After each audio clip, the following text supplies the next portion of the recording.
In this video, you will learn everything there is to know about endurance training for MMA, out of a scientific perspective as usual. Training endurance for MMA is not an easy task for a couple of reasons. Number one, it uses all of the different energy systems, which we will go into later. There is diversity in movement patterns. You can kick, you can punch, you can wrestle, you can grapple, all of it. It is a young sport, the scientific evidence is very scarce. And there exists a lot of individual differences, everyone has different needs. And then of course we have the weight cutting, the weight management. Fighters have to make weight, and doing endurance training and strength and conditioning in general in addition to that can be tricky. This might seem like a simple issue, but it is not. What exactly is endurance? When most people think of endurance, they think of cardio, which is an abbreviation of cardiovascular, which in itself explains aerobic metabolism. But there is more to endurance than that. We have all other energy systems as well, and we have gone through this multiple times in past videos, the ATP-PCR system and the anaerobic glycolytic system, and they kick in various stages of a fight, and we need to be proficiently developed in all of them. And here are all of the characteristics of the various energy systems. As you can see, the aerobic system here in the bottom, it lasts for a very long time, but it has a limited power output. And the ones above that, they are more powerful, but they last for a very limited time. Now, there is an appropriate training intervention for all of those energy systems, and that is what we are looking to do in an endurance training program. Now of course, professional MMA matches consist of rounds of 5 minutes, while in amateur matches they consist of 3 minutes depending on the organization. Does this make MMA an aerobic sport, given that anything above 2 minutes is predominantly regarded as aerobic? Well, it's more to it than that, because the context matters. Because you see, MMA is never in a constant pace, it is highly volatile and unpredictable. It involves all kinds of intensities in a completely randomized and unpredictable manner. Based on all of this, all of the energy systems will be stressed in different scenarios and circumstances, and we need to be developed in all of them. You might find yourself in a tough scramble, then you're out in the distance and the pace is pretty calm, and then in a tough scramble again.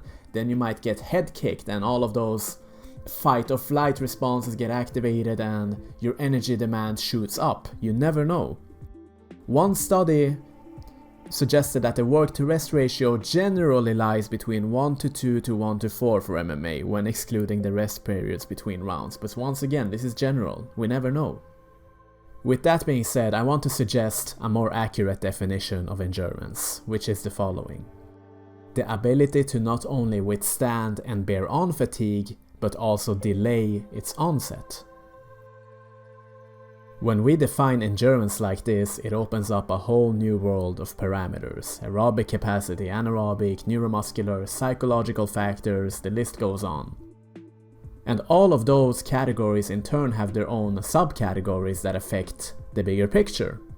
And there is an appropriate training method therefore for all of those categories in turn.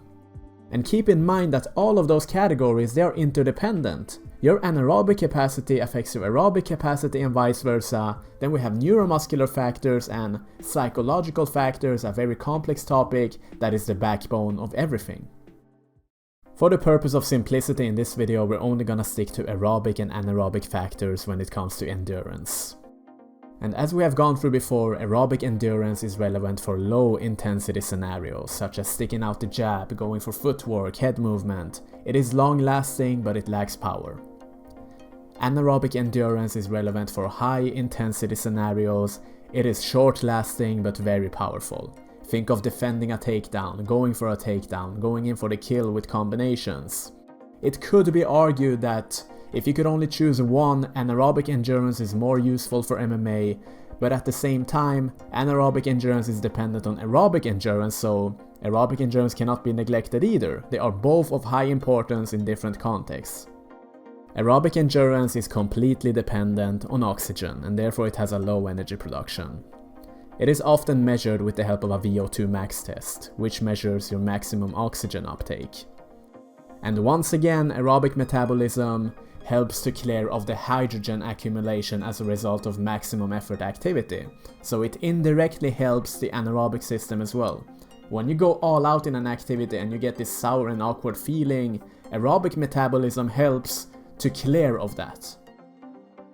And here are all of the various adaptations that occur as a result of aerobic emphasized training. You can pause this picture and go through it, we do not need to go into detail.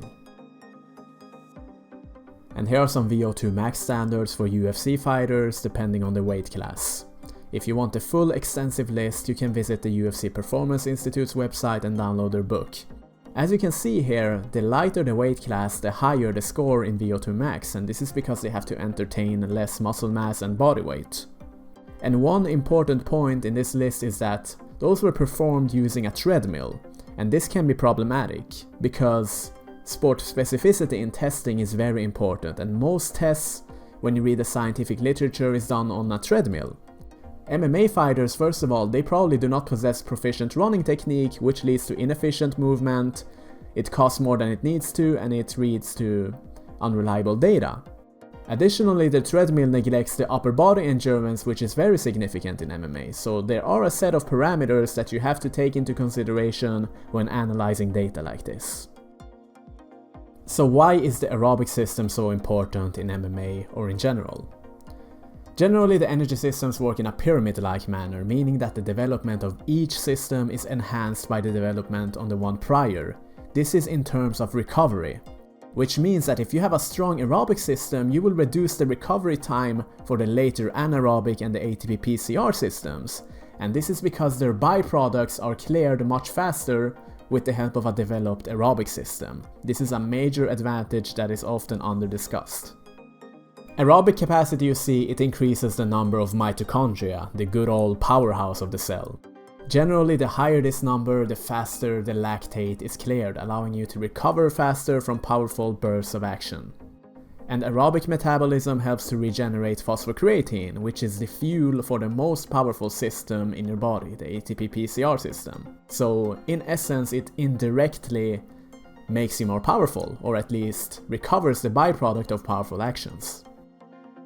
Now, often when I talk about this, it leads to some confusion, because people think that they have to train like a marathon runner, you know, very long distance in a slow tempo, just this grindy type of activity. The pace of that is too far away from the demands of MMA, and I will go into this later. There are more efficient ways to develop aerobic endurance. And aerobic endurance is most appropriately emphasized far away from competition, either in the off-camp or early fight camp. We will discuss this as well. Generally, this is where you want to lie, in this region, an activity to rest ratio of 3:1 to 1:2. You can use intervals of 2 minutes and up to 3 minutes and 4 minutes and 8 minutes, and you can even do steady state training if you want, if that's what you're enthusiastic about, but in the correct format. We will go through that as well. Now let's discuss anaerobic endurance, which is often neglected when speaking of endurance. And this is not dependent on oxygen, so it becomes predominantly active when the intensity gets too high for the aerobic system. You're doing a very high activity, like high effort, and the oxygen simply cannot reach the muscles in time. Then your body needs to call upon this system, which becomes predominant. And peak and mean anaerobic power is often measured through the help of a Wingate test, which is a max effort rounds on this exercise bike. And the byproduct, as we talked about earlier, is lactate, and this lactate additionally releases hydrogen ions into the blood, and this explains the sour and awkward feeling you get after all-out efforts. And here are the various adaptations that occur from anaerobic training, and they all help in some way or another. You can pause this picture and go through it if you want.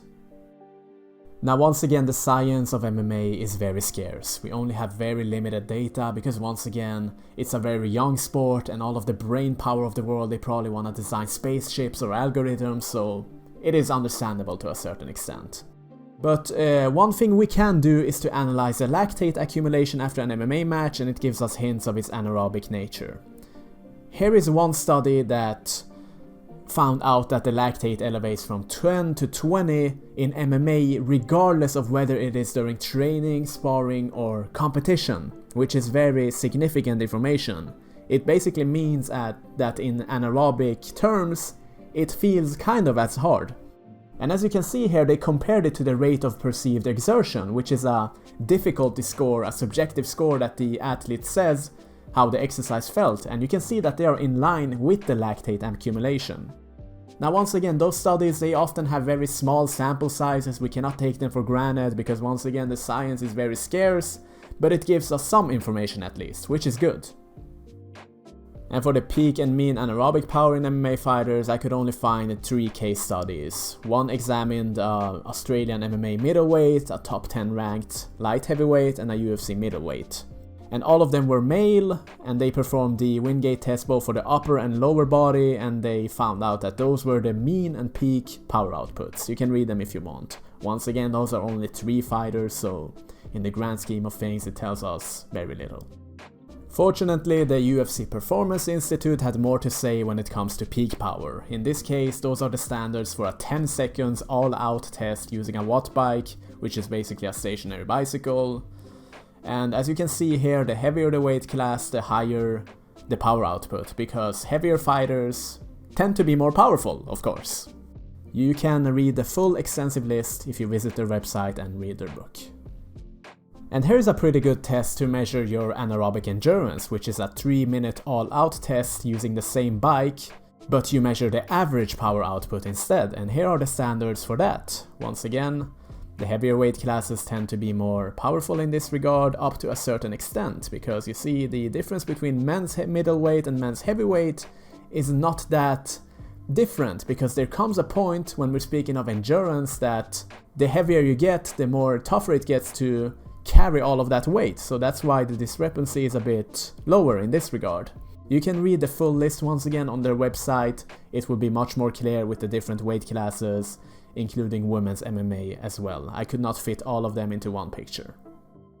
Now, what exactly determines this shift from predominantly aerobic endurance to anaerobic endurance? If you were in a fight and you go for some efforts of action, what determines when your body says, okay, this is so much, this is too much, I need to go anaerobic?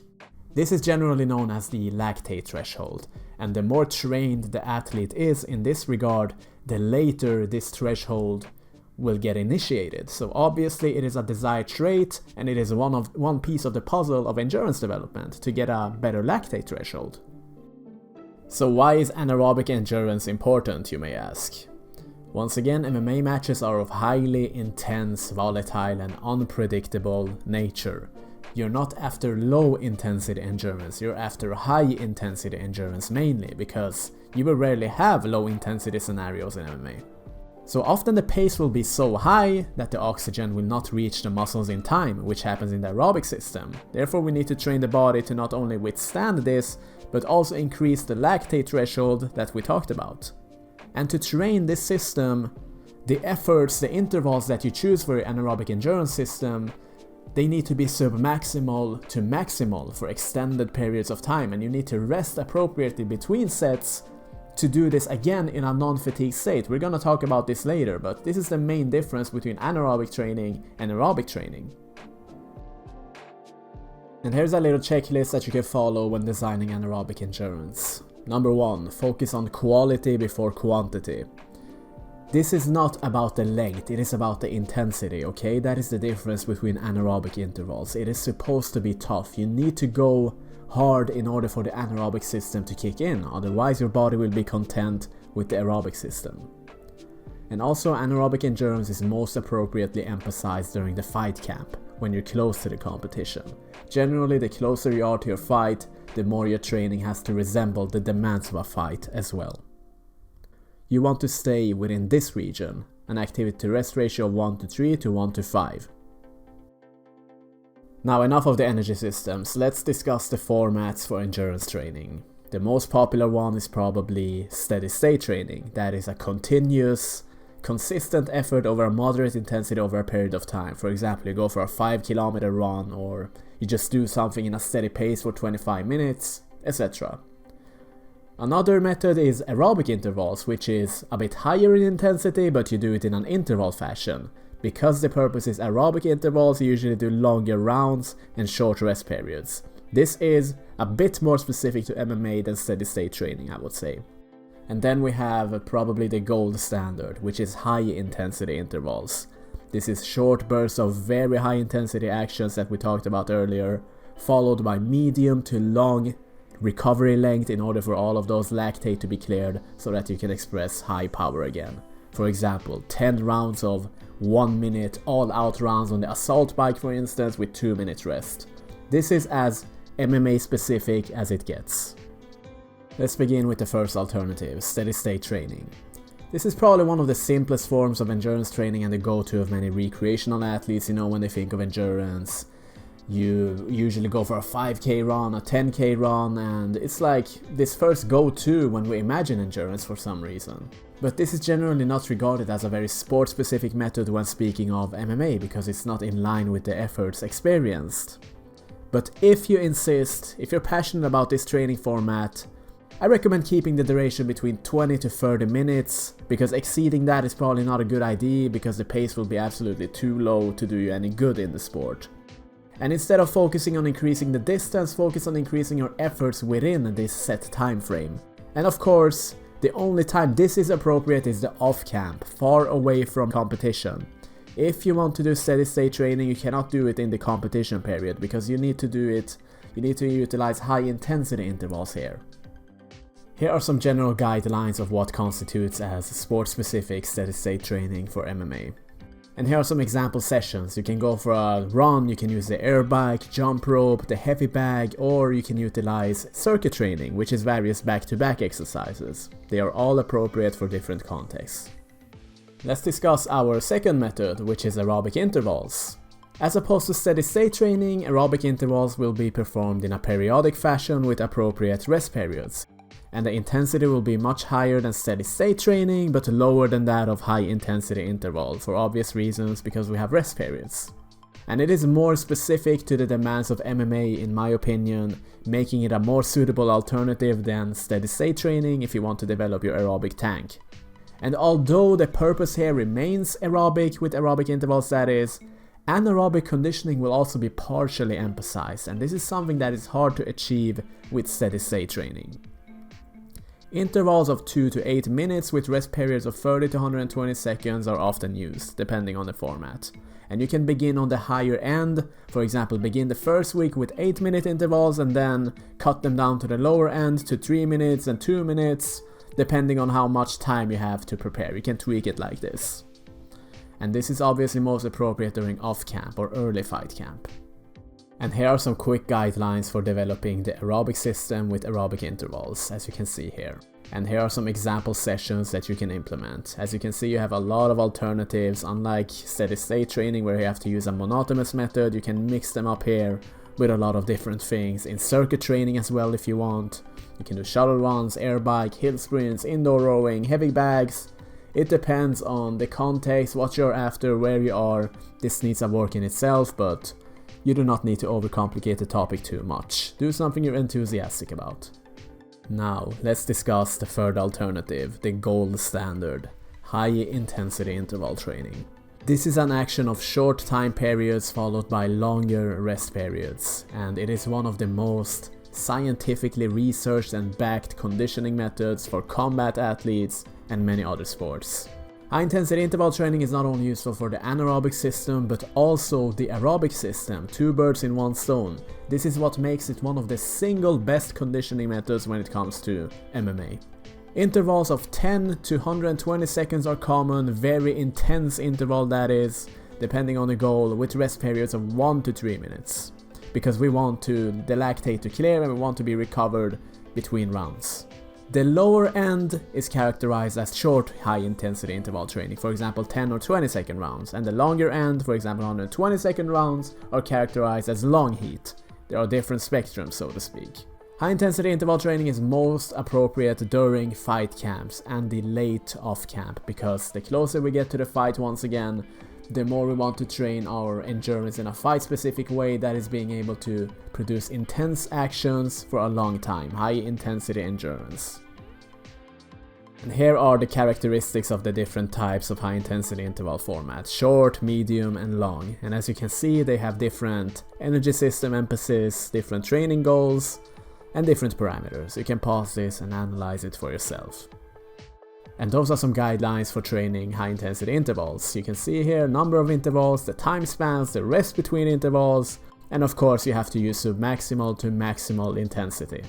And those are some example sessions using the assault bike as an example. For example, short high-intensity intervals, 12 rounds of 20 seconds, or medium 10 rounds of 60 seconds, etc. Now let's discuss the actual methods we can use for endurance training, the tools that is. The first alternative is the conditioning machines. Those are stationary machines with a locked movement pattern. We have running and sprinting, we have prowlers or sleds, circuit training, and even fight-specific training. They all have their pros and cons, and they are all appropriate in the right context. Let's go through them one by one. First of all, we have conditioning machines. Those are very good for their accessibility and simplicity. You just need a small space for them, and you can track valuable metrics on the LCD screen in terms of heart rate, pace, wattage, and distance. This makes you able to set goals for yourself. For example, you did this much watt this session, and you can do this much for the next session. It creates a game-like quality to your training, and you can set benchmarks.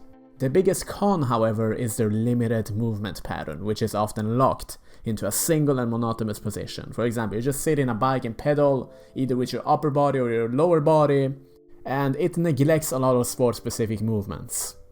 Nevertheless, they are a very valuable option if approached in a smart manner and in conjunction with other sport-specific methods periodically, which we will discuss soon as well.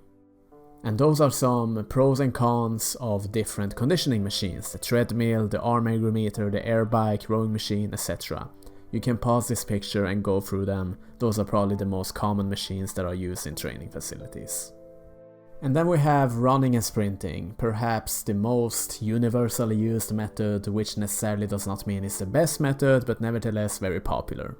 This can be very accessible and straightforward, of course, because it can be done almost anywhere on the planet. The major con, however, is that it exclusively isolates the lower body and the core. The upper body is highly neglected, especially when speaking of pushing and pulling motions, which is so evident in grappling and wrestling maneuvers in MMA.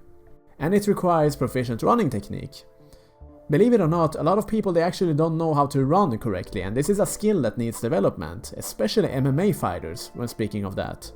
And enthusiasm matters a lot though, because sometimes the best training method is the one that the athlete will actually do. Okay, running is not the most sport-specific method, but if that is the one the athlete is most enthusiastic about, that they will voluntarily do and put forth high effort in, fine, we can sacrifice some sport specificity. We need to think in different planes. And that brings us to another major pro, the outdoors, which is an advantage for mental well-being and reduced stress.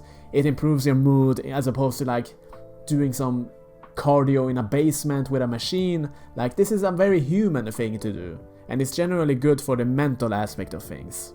And here are some simple formats that you can use when implementing running or sprinting type of training.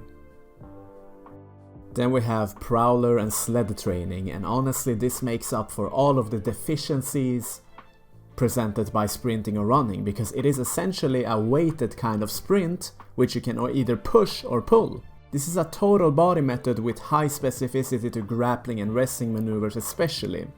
In those cases you will overwhelmingly express horizontal force because you're pushing your opponent, you're pulling your opponent, and this is what you do with training with this instrument. And this can be used for both endurance and strength actually, depending on the weight you add, the time frame, the activity to rest period, and all of that. You basically load up this prowler and you either push it or drag it.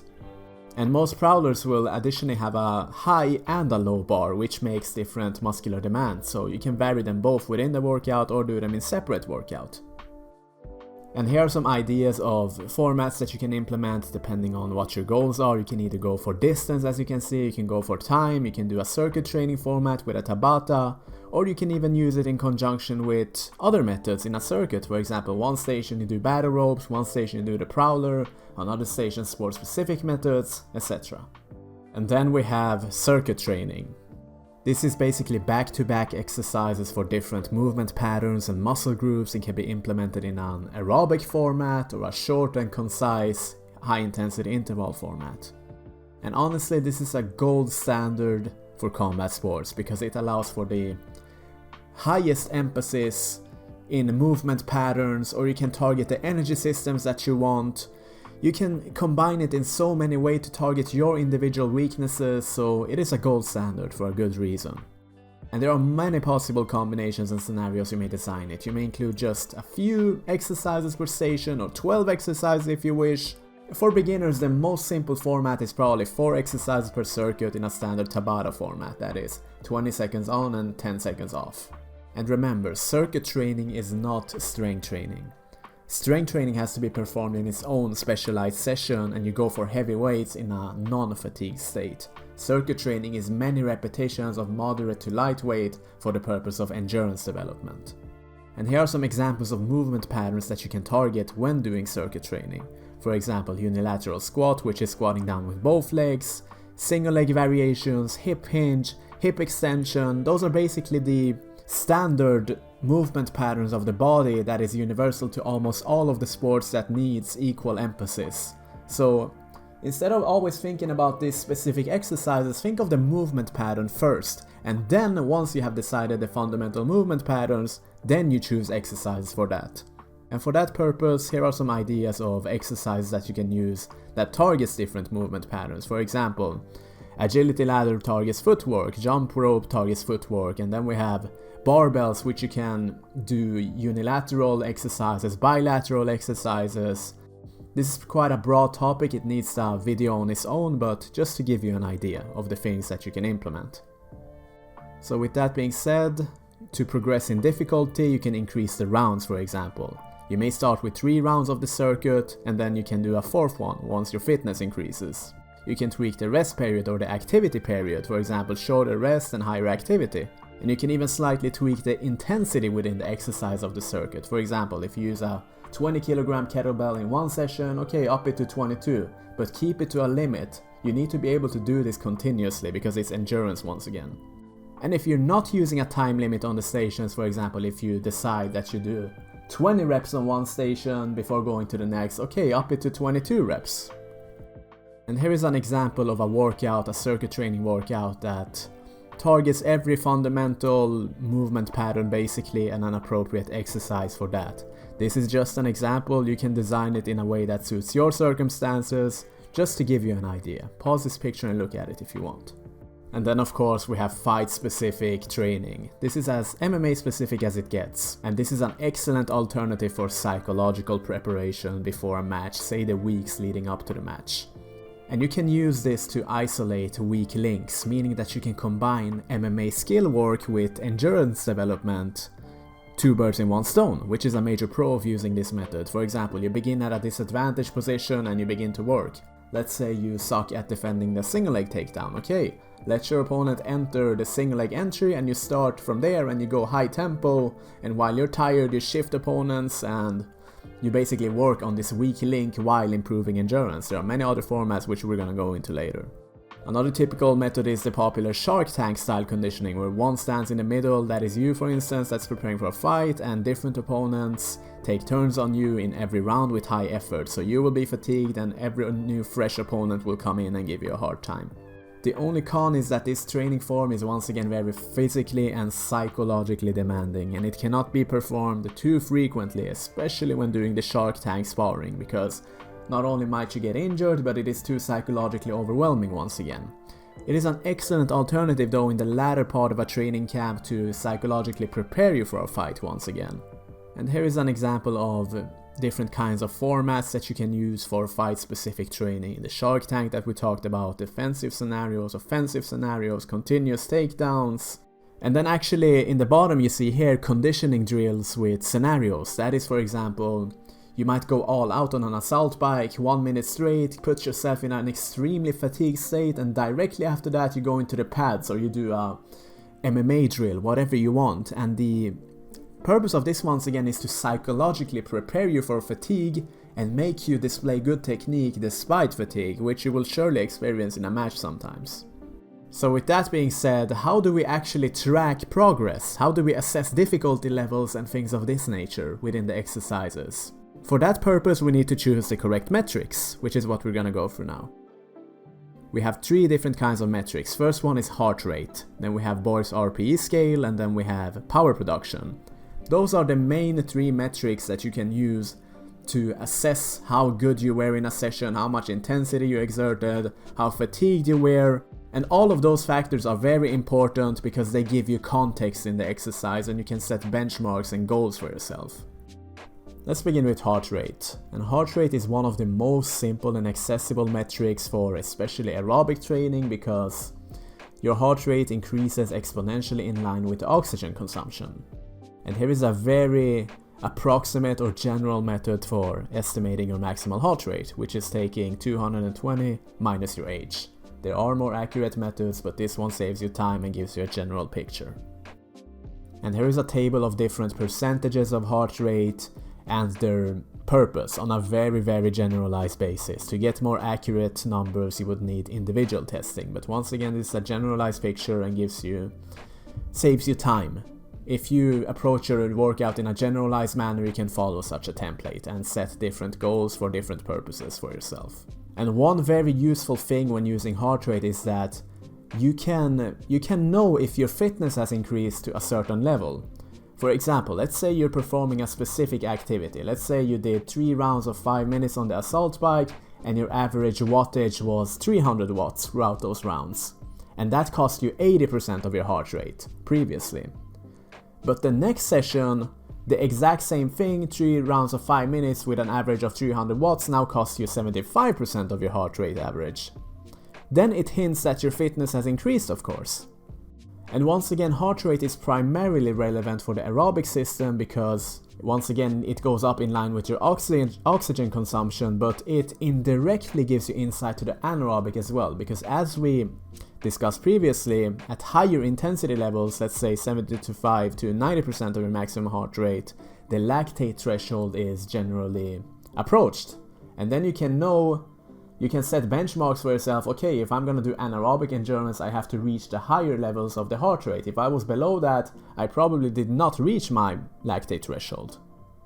And then we have Borg's RPE scale, and this is more of a subjective evaluation of how hard it felt, the workout that is. And this gives you amazing context for the workout. It is subjective, yes, but it gives you context. For example, if you say it was a difficulty of 6 to 10, by the way, this is a score of 6 to 20 to give you like more accurate perception instead of 1 to 10. 1 to 10 is mostly used for strength training, but in endurance context it's usually 6 to 20.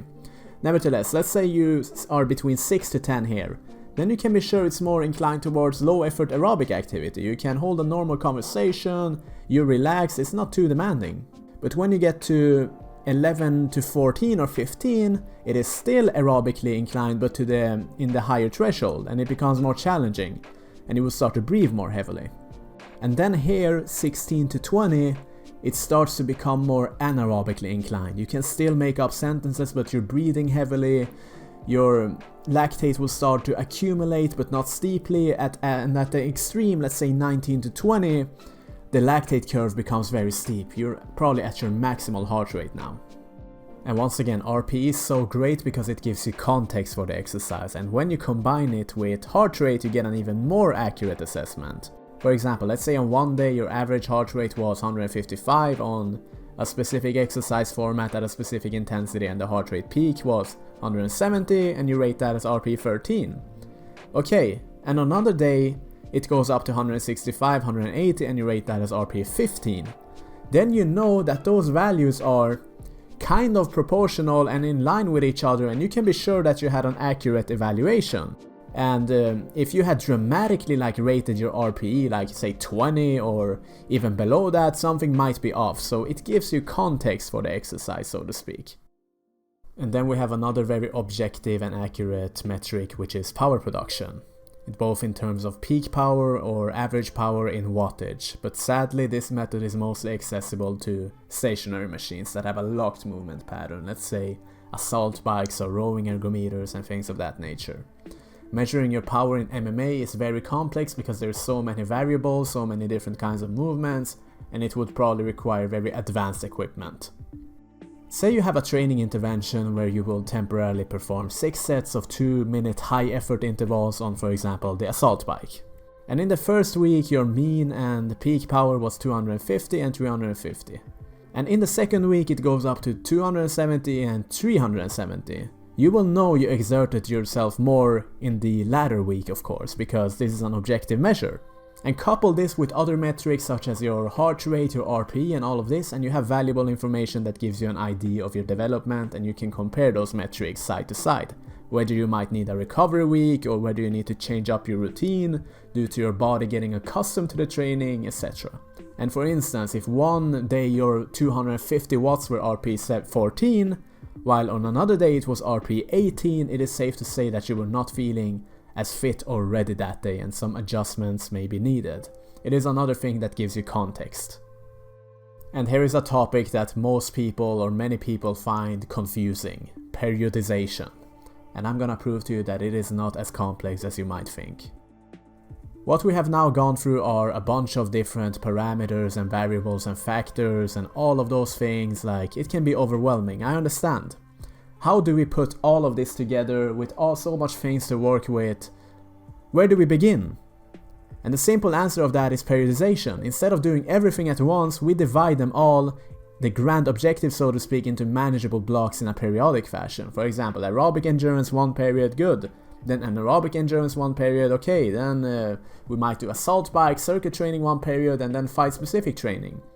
And this grand objective that we're speaking of, there is no right or wrong answers. It depends on the individual, which is why some people find it confusing with periodization, because periodization is not a hard set rule. There are no rights and wrongs. You need to assess your situation to create a periodization that is appropriate for you. And that begins with self-assessment. You have to ask yourself questions and see what your situation is like. Where are you in your training cycle? How many times will you compete? What's your current fitness levels? How many times per week can you do strength and conditioning? What are your resources? What are your coaches? What are your training preferences? Like, this is not a simple answer to it. You need to sit down, spend an hour or two or even a day, a week, write down everything about your goals, where you want to be, all of those things, and then create a plan based on that. That is essentially what periodization is about. So as an hypothetical example, here's an example schedule of an elite competitive fighter. 10 sessions per week, 2 strength and power sessions, 2 endurance sessions, and 6 MMA sessions. This is a standard schedule of an elite competitor, 10 sessions per week. For example, let's say this athlete is preparing for a fight, and this MMA fighter plans to fight 2 times in 1 year, and each fight camp will last 12 weeks, and the fighter will spend a total of 24 weeks in fight camps and 28 weeks off between, because we're talking about 1 year. So let's say we have a 14-week off camp in preparation for the first camp. So in the off camp 14 weeks, we have half of it steady state endurance training, because this particular athlete has fallen in love with it. He loves running for 25 minutes, 30 minutes, whatever. He's enthusiastic about it. Sure, okay, let's add it. And then half of the off camp, we do aerobic intervals to translate all of that cardiac ability into more interval style fashion cardio. Perfect. This is a perfect time in the off camp to build a solid aerobic foundation. And additionally, we can perform a lot of strength and power session in their own specialized sessions, because we are not preparing for a fight and we probably do not have a lot of MMA sessions on top of that, so we can afford to build strength and power in addition. And then in the fight camp, which will last for 12 weeks, we go over to high intensity interval training like we have talked about. We begin with the long and then we go over to medium, short, and then fight specific. So we can spend, for example, 3 weeks on each of those blocks within this fight camp of 12 weeks. And by now we should have a very solid aerobic base because of our previous off-camp training, and we can use that to convert it all into usable high-intensity endurance training, anaerobic endurance that is. This is a practical example of a periodization format for an MMA fighter. Thank you for watching my work. I want to congratulate you if you have made it to this point. If you're interested in programs or online coaching by me, just visit my website. You will learn perfectly well from those videos that I post for free. I'm not gonna pretend like you're gonna get anything secret from my programs. It's just a way that everything is summarized into a concrete plan to follow in a generalized manner. So if you want that, you can purchase one of my programs. And if you don't want that, you will learn perfectly fine from my videos. This is just if you want something concrete to follow. Everything I have shown you in my videos, the scientific methodology, I use those to create my programs as well. And the best option, of course, if you want individual attention, is private coaching online. I work with fighters from all over the world, competitive fighters, regional competitors, and both international competitors also. This is also an alternative. Thank you for watching.